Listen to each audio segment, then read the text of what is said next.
Hello guys, it's me Simo Orahara, and in this video I would like to talk about an issue that was raised around Kubo's answer regarding captions and marriage, and how some fans distorted Kubo's answer to claim that Renji and Rukia had become divorced. Frankly, I'm amazed at how some fans try to discuss obvious matters that not require any waste of energy, just because they want to make something in their imagination to come true in the reality. So you see them trying to cling to anything just to keep that delusion on the surface, but unlucky for them, get destroyed by the canon events and facts.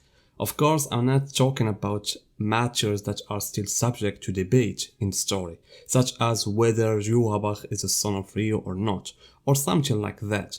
But when we talk about an event such as the marriage of Ichigo and Orihime and the marriage of Renji and Rukia, which was confirmed in the manga, this where all the wishes of the fans must come to an end, and we must accept the reality imposed by the writer of the story. Of course, you can express your opinion and say I didn't like it because of X and Y, but it will become weird to say I didn't accept it at all and Kubo must or he will change it. Because for example, let's speak about me. I was one of those who admired the relationship of Rukia and Ichigo, and I wanted the story to end with the marriage of Ichigo and Rukia, and I even made a scenario in which that could happen.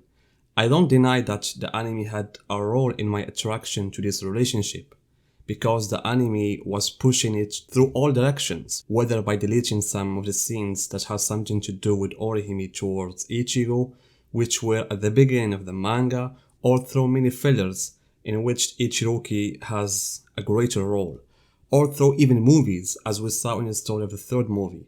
Therefore, the anime had a role in making many people lean towards this relationship. Of course, again, I'm not saying that the anime is the big reason, because there are bigger factors, such as the character of Rukia and that chemistry that linked her to Ichigo, which made their relationship special, and marriage between them would also have been possible and wonderful. But in the end, we're talking about the view of the writer of the story, and what he was planning from the beginning. So, according to Kubo himself, he had intended from the beginning that the story will end with the marriage of Ichigo and Orihime and Rukia with Renji. And he had even said that Sena, who is a character of the first movie, he imagined her as Renji and Rukia's daughter.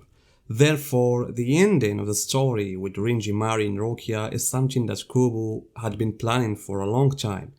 So now let's talk about the new problem that this category of fans has come up with. As usual, Kubo's Club Outside releases a bunch of answers of Kubo that he answers to the question of the fans. And among the answers that was one to the question that the marriage rate among the captains and vice captains is low. Is there a married captain or not? And Kubo's answer was that currently there is no married captain and that is difficult to happen. The strange thing here is that some people took this answer from its context in the story and said, so this means that since Kubo said that there is no married captain, this means that even Rukia is no longer married, and that is she and Renji are divorced. Wow, what a great conclusion. Of course this conclusion is worthless, because I personally and anyone who has read Bleach knows that whether the fans' question or Kubo's answer is not about Rukia in the first place, because Kubo, the fans, and everyone who has read the manga knows that Rukia is married, but the question was about the other captains and vice captains. Therefore, Kubo's answer means that other than Rukia and Renji, none of the captains are married. More than that, is that some of the fanatical fans of the Ichiroki began to argue with some of the Japanese who explained the context of the question. Some who are far from the Japanese language tried to correct the native speaker the question. And what's even more amazing is that Kubo had already answered a question like this in the past, and I made a video specifically about it, in which I talked about marriage in Bleach, and I will reshare Kubo's answer with you. So, in an interview with Kubo that was included in the book Jet Art Book, he was asked about the status of the leader or the captains in terms of marriage. Of course, this interview was after the end of the manga and the release of the one-shot Burn the Witch. So the journalist here also talked about the situation of the captains, but he didn't mention Rukia, because he already knew that Rukia was married. and therefore there was no need for him to remind himself or Kubo that he didn't mean Rukia, but meant the other captions. Some things don't need explanation because they are clear to everyone. So even Kubo's answer in the interview was the same as Club Outside, that the captains are not married, because marriage for the captains or the Shinigami in general is difficult, and I talked about this, and I said that marriage in Bleach is like a curse. In every couple we find one of them is dead. For example, Kain was married to a Shinigami and she died and he died after her. Byakuya was married to Hisana. Hisana died of illness. The same thing happened with Kyurako's brother who married to Nanao's mother. Ishin was married to Masaki and she died. And even Ryukun, although he's a Quincy, but his wife Kachigori also died.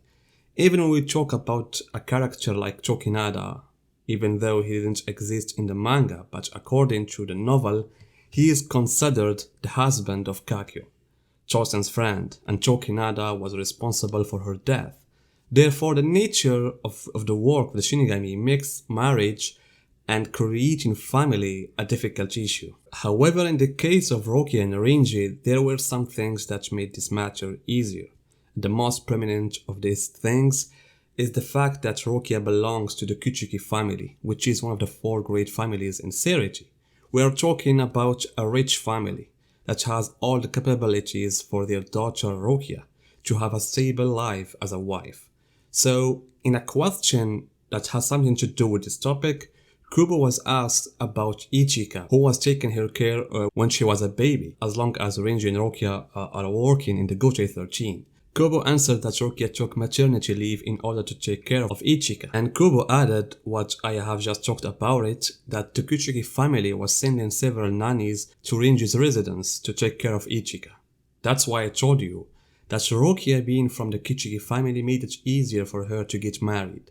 Therefore, even if we dig deeper into the matter, we will find that the matter of marriage and procreation is mostly only among the nobles, because they are the ones who can provide capabilities for such things, unlike those who live in Rakongai, which is considered a place where only poor souls live, who can barely find anything to eat. So as I said, the question and the answer are clear, but some fans only want to create something just to not give up about their delusions.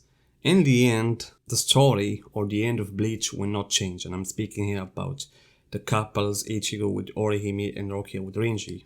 It's done. So, guys, what about you? Tell me your opinions about this matter, and see you in my next video.